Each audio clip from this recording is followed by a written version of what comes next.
শহর ছেড়ে পালানোর আগেই কলিয়তার গ্যাংদের জেলে পাঠিয়ে নিজেকেও একলব্যকে নির্দোষ প্রমাণ করলো রাঙ্গা। হ্যাঁ বন্ধুরা, আমরা এমনটাই দেখতে পাবো রাঙ্গামতি তীরন্দাজ ধারাবাহিকের আগামী পর্বগুলোতে।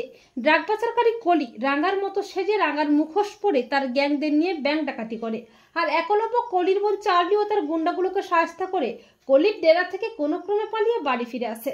একলব্য সবটা জানায় যে কলি ও তার বোন চার্লি তাকে কিডন্যাপ করেছিল, এমনকি কলি তার গ্যাংদের নিয়ে ব্যাংক ডাকাতি করে রাঙ্গামতিকে ফাঁসাচ্ছে। এরপর পুলিশ আসে একলব্যকে অ্যারেস্ট করার জন্য।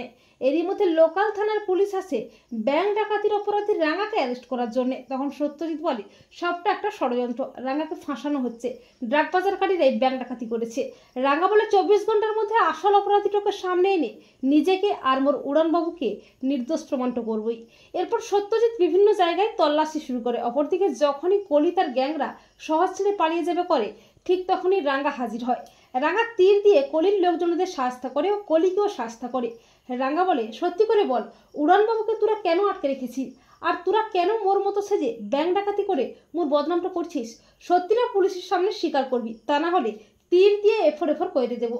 রাঙ্গার তীরের ভয় দেখিয়ে কলিও তার গ্যাংদের টানতে টানতে থানায় নিয়ে আসে, আর কলি নিজের মুখে তার বেআইনি কাজকর্ম স্বীকার করে। এরপর পুলিশ ড্রাগ পাচারকারী দলটাকে অ্যারেস্ট করে, আর রাঙ্গা নিজেকে ও তার উড়ানবাবুকে নির্দোষ প্রমাণ করে।